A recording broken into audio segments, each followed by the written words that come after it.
오늘 이야기는 조금 불편할 수 있습니다. 하지만 지금 이 순간 한국 곳곳에서 벌어지고 있는 현실을 그대로 전해드리겠습니다. 전문직은 안전하다. 의사는 잘 벌지 않나? 변호사는 불황이 와도 끄떡없지 않나? 이렇게 생각하셨던 분들, 오늘 영상을 끝까지 들으시면 생각이 완전히 바뀌게 될 겁니다. 지금 한국에서는 세무사도, 노무사도, 변호사도, 심지어 의사까지 하루하루 버티기 어려운 시대가 되었습니다. 물론 모든 사람이 힘든 건 아닙니다. 하지만 예전처럼 전문직은 안정적이다. 전문직은 불황에 강하다. 이런 공식은 더 이상 통하지 않습니다.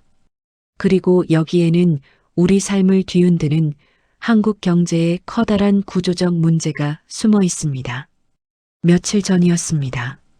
한 노무사가 가게를 정리하는 사장님과 상담을 하고 있었습니다. 사장님은 이렇게 말했습니다. 이제는 사람이 무섭습니다. 직원을 뽑으면 비용이 무섭고, 직원을 내보내면 신고가 무섭고, 장사가 안 되니까 사람을 줄여야 하는데, 사람을 줄였다가 소송이 들어와 더 큰 비용이 날아갑니다. 이 말은 단순한 하소연이 아닙니다. 요즘 한국의 현실 그 자체입니다. 세무사들은 매달 중간 결산을 합니다. 재정 상태를 확인하기 위해서죠. 하지만 올해 들어 가장 많이 들리는 말은 이것입니다. 작년보다 잘 된 곳이 거의 없다. 그나마 작년 수준을 유지하는 곳조차 드물다. 버티는 것 자체가 기적이다. 이게 지금 한국의 민낯입니다. 전문직은 한국 경제에서 가장 늦게 무너지는 층입니다. 보통은 제조업, 건설업, 자영업이 먼저 흔들리고 그 다음이 일반 사무직과 서비스직이 흔들리며 맨 마지막에 전문가 그룹이 괴로움을 느끼기 시작합니다. 그런데 지금은 이 마지막 단계가 이미 진행되고 있습니다. 세무사들은 말합니다. 지금은 파산 상담, 회생 상담이 폭증하는 시대다. 노무사들은 말합니다. 부당해고 신고가 폭발하고 있다. 소규모 사업장까지 감독이 내려오고 있다. 변호사들은 말합니다. 사건이 없다. 심지어 무료 상담으로 필모를 싸는 사람도 많아졌다. 의사들은 말합니다. 개업했지만 환자가 없다. 개업 경쟁이 너무 치열해져서 수술실이 아닌 상담실에서 고민하는 시간이 더 많다. 전문직까지 흔들린다는 건 한국 경제 전반이 이미 깊은 불황에 들어섰다는 말입니다. 제가 아는 분 중에 환갑이 조금 지난 세무사분이 있습니다. 이분은 서류 정리만 해도 사람 줄을 세울 정도로 바빴던 분입니다. 하지만 올해 들어 상황이 완전히 뒤집혔습니다. 사업자들의 매출이 줄어 세금을 줄였습니다. 그러니 기장 수수료도 줄었습니다. 폐업이 늘어나 기장 계약 해지가 대량으로 들어왔습니다. 이분이 하신 말이 참 인상 깊었습니다. 이제 전문직이라는 말 자체가 위로가 되지 않는다. 잘 되는 곳만 잘 되고 대부분은 버티는 중이다. 사람이 아니라 시스템이 무너지는 것 같다. 이 말은 어쩌면 우리 모두가 느끼는 감정과 비슷할 겁니다. 지금 한국 경제의 진짜 문제는 사람들이 돈을 안 쓰는 게 아니라 쓸 돈 자체가 없다는 데 있습니다. 편의점과 병원만 돈을 벌고 식당, 카페, 미용실, 동네 상권은 텅 비어 있습니다. 민생 쿠폰이 나와도 사람들은 외식보다 병원비, 생필품에 씁니다. 이건 가계 경제가 절대 생존 모드에 들어갔다는 뜻입니다. 외식은 사치, 여행은 사치, 취미는 사치, 이런 시대가 되어버린 겁니다. 이제 문제는 단순히 장사가 안 되는 차원이 아닙니다. 한국 경제의 구조가 완전히 바뀌고 있다는 점에 있습니다. 첫째, 고령 자영업자의 폭증. 둘째, 대기업 중심의 시장 독점. 셋째, 청년 중년 노년층의 동시 불황. 넷째, 고정비 폭증으로 인한 영세업의 몰락. 다섯째, 실질 소득 감소와 소비 위축. 특히 고령 자영업자가 계속 증가하고 있습니다. 60대, 70대의 창업 시장으로 내몰리고 있습니다.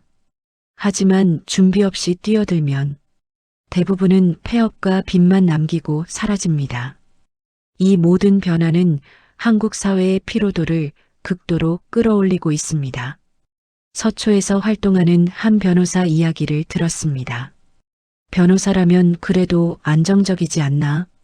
많은 분들이 이렇게 생각하시지만 현실은 정반대입니다. 이 변호사분은 이혼 상담을 무료로 받습니다.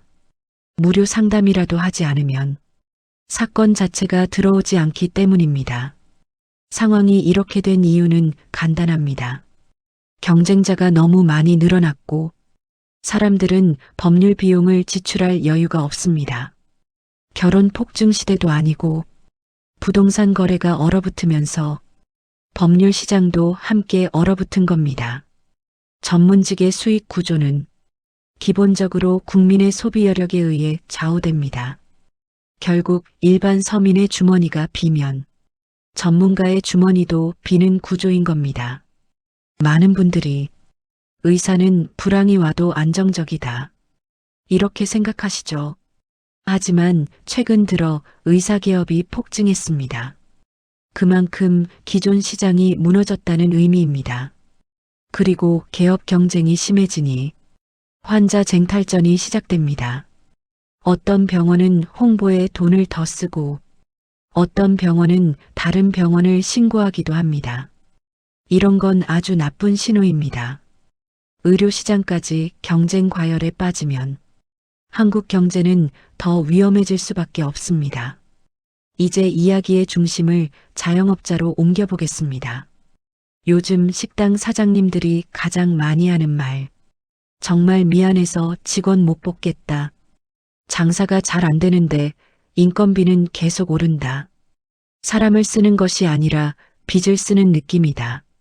폐업이 늘어나 철거 업체가 호황이 되고 인테리어 업자는 일거리가 없고 배달 시장은 수수료에 지쳐 매출이 올라도 남는 게 없고 이 악순환 속에서 자영업자들은 말 그대로 하루하루를 버티며 살아갑니다. 세무사 시장, 노무사 시장, 변호사 시장, 의료 시장, 자영업 시장 이 5분야가 동시에 흔들린다는 것은 한국 경제 전체가 구조적 불황에 들어섰다는 신호입니다. 그리고 이 신호는 계속해서 중산층을 약하게 만들고 노년층을 더 불안하게 만들고 청년층을 좌절시키고 있습니다. 중산층이 붕괴하면 경제는 버티지 못합니다. 그리고 지금 그 조짐이 곳곳에서 나타나고 있습니다. 오늘 이야기의 목적은 공포를 주려는 것이 아니라 현실을 정확하게 보자는 것입니다. 지금 한국 사회에서 벌어지는 변화는 일시적인 경기 조정이 아닙니다. 구조적 변화입니다. 세대, 직업, 지역을 가리지 않습니다. 이 현실을 알아야 우리가 대비할 수 있습니다. 그리고 다음 영상에서는 이 거대한 변화 속에서 우리 시니어 세대가 무엇을 선택해야 하는지 실제 생존 전략과 현실적인 대안을 더 깊게 이야기 드릴 것입니다. 전문직까지 흔들리고 있는 지금의 한국 현실. 많은 분들이 아마 속으로 이렇게 느끼고 계실 겁니다. 그럼 우리는 도대체 어떻게 해야 하나? 이 상황에서 우리 세대는 무엇을 선택해야 하나? 지금부터가 더 중요한 이야기입니다. 오늘은 시니어 세대가 실제로 당장 적용할 수 있는 현실적인 생존 전략을 말씀드리겠습니다. 두려움 대신 준비로 넘어가는 시간입니다. 지금 한국의 경제 구조는 예전처럼 똑같은 방식으로 일하고 똑같은 방식으로 돈을 쓰고 똑같은 방식으로 노후를 준비해서는 절대 버틸 수 없다는 신호를 주고 있습니다.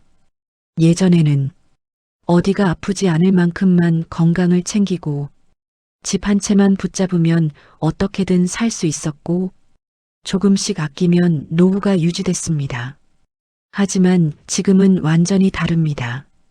건강 비용은 예상보다 훨씬 많이 들고, 집은 있어도 현금이 없으면 하루가 불안하고, 생활비는 멈추지 않고 오르며, 자녀 세대 역시 여유가 없어 도움을 기대하기 어렵습니다.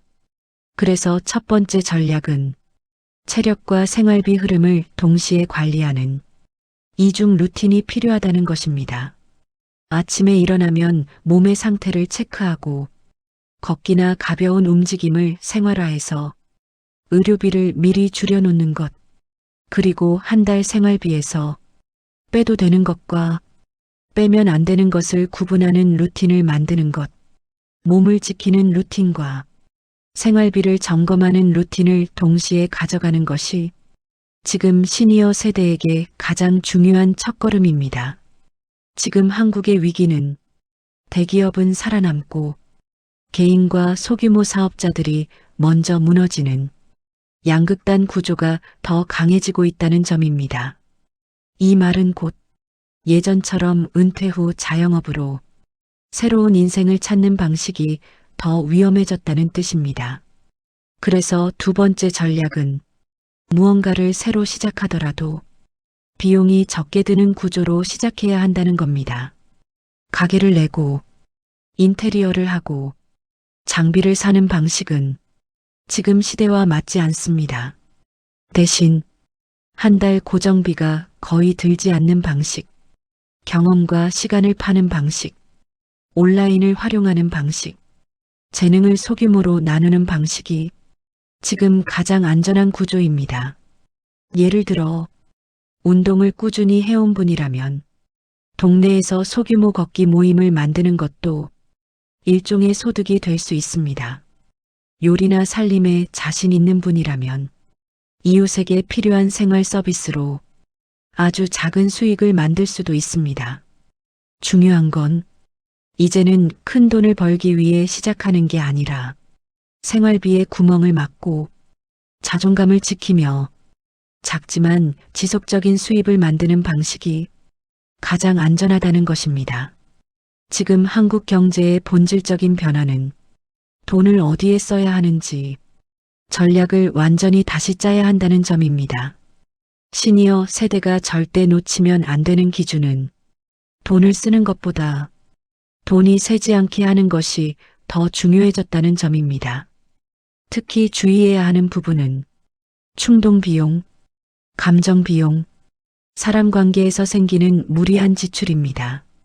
자녀 결혼 지원, 부모님 제사 지출, 명절용 선물, 가족 행사, 친구들과의 모임, 이런 지출은 필요하긴 하지만 조금만 조절하면 수십만 원이 절약되고 그 절약이 몇 달만 누적돼도 노후의 숨통이 크게 트입니다. 이제 중요한 기준은 단 하나입니다. 남이 아니라 나의 인생과 건강과 시간을 기준으로 돈을 써야 한다는 것입니다. 이 기준을 세우면 생활비가 절반으로 줄어드는 경우도 많습니다. 불황일수록 중요한 건 사람 관계의 재정비입니다. 경제가 어려워질수록 불필요한 인간관계가 아주 큰 비용으로 다가옵니다. 반대로 마음이 맞는 사람들, 함께 정보 나누는 사람들, 위기에서 서로 버팀목이 되어주는 사람들은 돈보다 더 큰 자산이 됩니다. 그래서 네 번째 전략은 관계 구조를 다시 짜는 것입니다. 불필요한 관계는 정리하고 든든한 관계는 조금 더 가까이 하고 정보를 나누고 서로 도와줄 수 있는 작은 공동체를 만드는 것. 특히 비슷한 나이에 비슷한 걱정을 가진 분들과의 연결은 불안감을 크게 줄여줍니다. 지금처럼 전체 산업이 무너지는 시대에는 노후 자산을 지키는 것이 벌어들이는 것보다 훨씬 중요해집니다.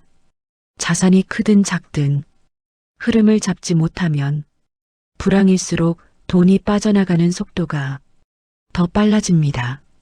그래서 마지막 전략은 자산을 지키는 구조를 만드는 것입니다. 집을 유지할지, 축소할지, 어떤 연금을 선택할지, 생활비에서 어떤 부분을 줄일지, 그 선택 하나하나가 이제는 미래의 100만 원보다 훨씬 큰 의미를 갖게 됩니다. 시니어 세대의 자산 전략에서 가장 중요한 기준은 하나입니다. 급하게 하지 않는 것, 감정으로 하지 않는 것, 남이 한다고 따라 하지 않는 것, 경제가 흔들릴수록 천천히, 하지만 정확하게 내게 맞는 선택을 해야 합니다.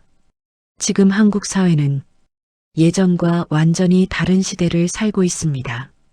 전문직까지 무너지는 불황 속에서 시니어 세대가 흔들리지 않고 자신의 삶을 지키려면 몸, 생활비, 관계, 일, 자산 이 5가지 흐름을 새롭게 정리해야 합니다.